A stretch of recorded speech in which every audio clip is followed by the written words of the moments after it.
Baik, Assalamualaikum warahmatullahi wabarakatuh. Perkenalkan nama saya Roy Gris Lasibuan, NIM 210400179, jurusan akuntansi 2.1. Di sini saya akan memaparkan materi tentang teknologi maritim yang ada di Indonesia dan di Kepri. Di sini saya memaparkan materi dari mata kuliah ilmu pengantar ilmu dan teknologi kemaritiman. Baik, langsung saja saya akan menjelaskan teknologi maritim yang ada di Indonesia dan di Kepri. Maritim adalah suatu negara di daerah teritorial lautnya lebih luas daripada daerah teritorial daratan. Selain itu, negara maritim biasanya negara yang memiliki banyak pulau. Tak hanya itu, negara maritim juga memiliki garis pantai panjang serta wilayah perairan yang lebih luas daripada daratan. Indonesia memiliki 17.500 pulau dengan garis pantai sepanjang 81 km. Sekitar 62% luas wilayah Indonesia adalah laut. Sedangkan Provinsi Kepri yang memiliki laut seluas 24.121.530 hektar atau sekitar 90,70%, 79%, dan daratan seluas 4,21%, menyimpan perikanan, budidaya, akuikultur yang sangat besar, terutama budidaya laut. Baik, selanjutnya teknologi maritim. Ilmu dan teknologi maritim adalah ilmu yang pelajari tentang keseluruhan sarana untuk mencapai tujuan dalam rangka memenuhi keselangsungan dan juga kenyamanan hidup manusia yang dipakai di bidang kelautan, khususnya berhubungan dengan pelayaran serta berfokus pada kegiatan ekonomi. Teknologi di Indonesia sendiri, saya menemukan beberapa. Yang pertama, saya menemukan keramba jaring apung, yaitu offshore.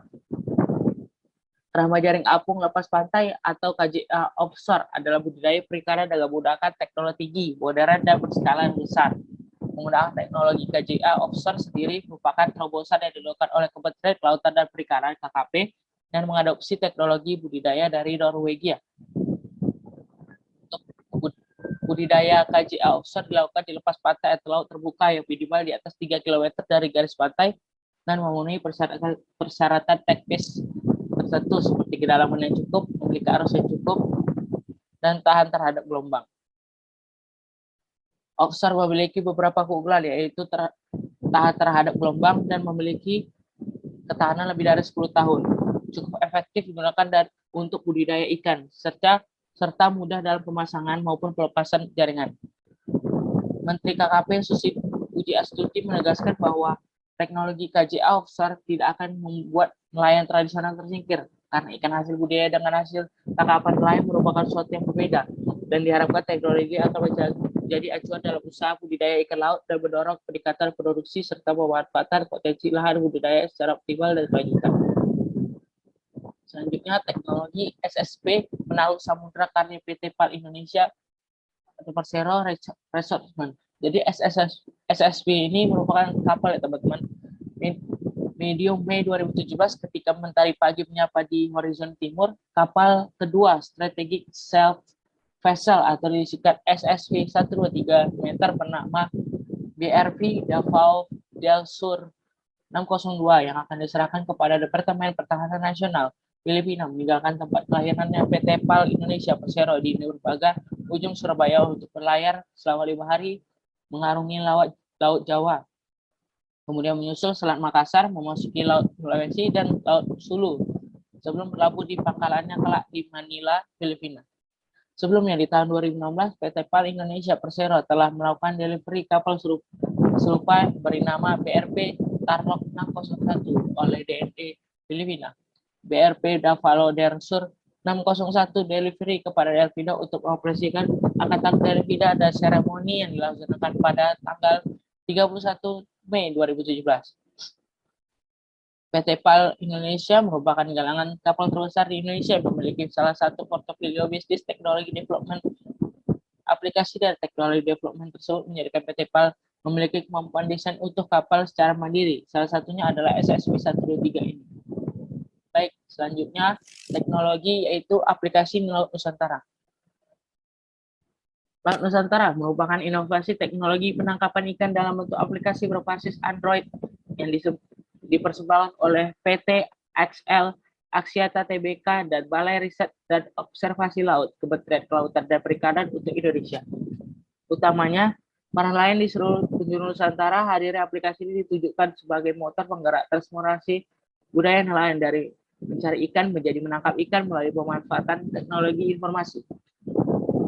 Beragam informasi disajikan secara sederhana untuk membantu nelayan sehingga kegiatan penangkapan ikan dilakukan secara efektif, efisien, dan aman. Hanya dalam satu genggaman aplikasi, nelayan dapat merencanakan kegiatan penangkapan ikan lebih baik, mulai menentukan secara mandiri lokasi penangkapan ikan terdekat, estimasi kebutuhan BBM, estimasi harga jual, dengan tetap mempertimbangkan kondisi cuaca dan gelombang saat bekerja di laut.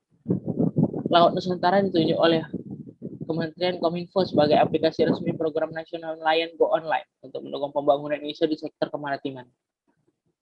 Targetnya mengangkat profesi nelayan sebagai profesi yang bergengsi dan strategis, mendorong generasi muda menjadi nelayan.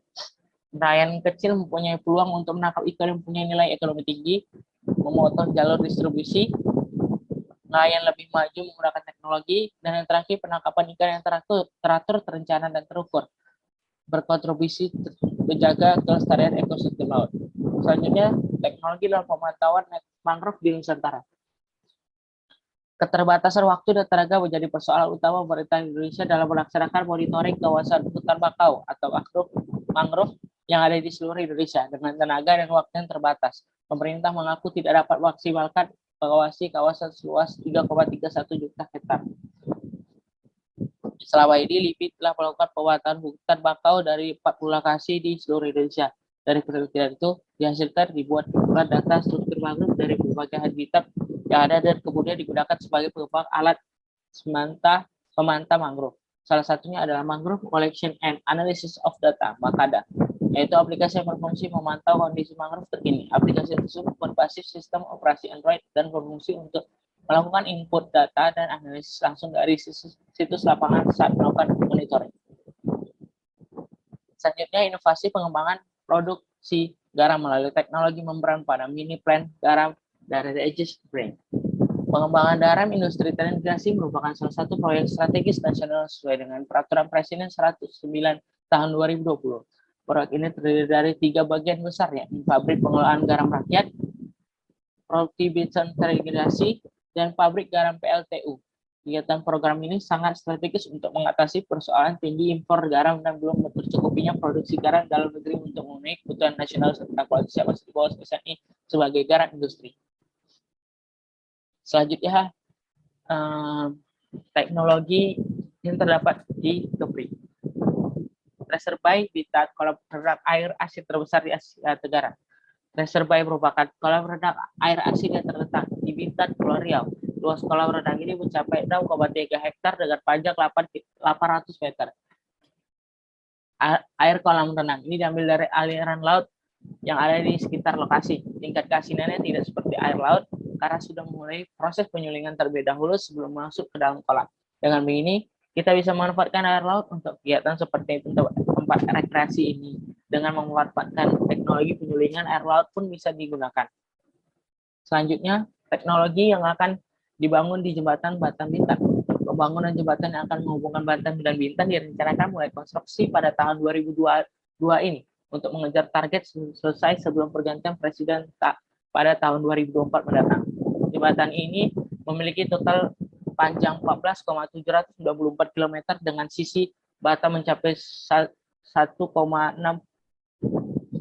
meter, jembatan Batam Tanjung Sau 2,12, jembatan di Tanjung Sau 3 km, pendekatan di Tanjung Sau 350 meter, jembatan Tanjung Sau Bintan 5,56 km, serta jalan di Bintan 2,7 km. Jembatan ini merupakan salah satu teknologi di daerah maritim di mana menghubungkan 2 pulau dengan membelah laut. Dampaknya daerah tertinggal akan maju dan ekonomi daerah Bintan akan semakin ramai. Baik, kesimpulan dari materi saya hari ini ialah dengan teknologi daerah maritim membuat masyarakat mudah berkembang dan memajukan ekonomi mereka. Rata-rata teknologi yang ada di Indonesia sudah berada di Kepri karena di Kepri sendiri memiliki laut yang sangat luas dan memudahkan melakukan aktivitas maritim di sana. Baik, itu saja yang dapat saya paparkan. Terlebih dan terkurang, mohon dimaafkan. Saya berharap informasi yang saya berikan dapat diterima dan dapat dipelajari oleh para pendengar dan penonton. Terlebih kurang, Assalamualaikum warahmatullahi wabarakatuh.